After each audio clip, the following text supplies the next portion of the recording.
था उनके सिंध जे सियासत सां को दिलचस्पी कोन्हे।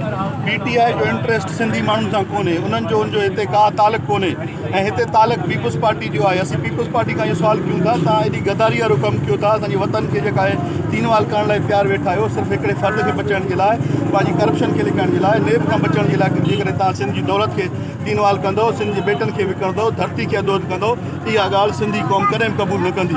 ऐं असीं सिंध जा गैरतमंद पुट सभु इहे एहतिजाज इन करे बीठा आहियूं त सिंध असांजी माउ आहे, मुक़दस असांजी धरती आहे।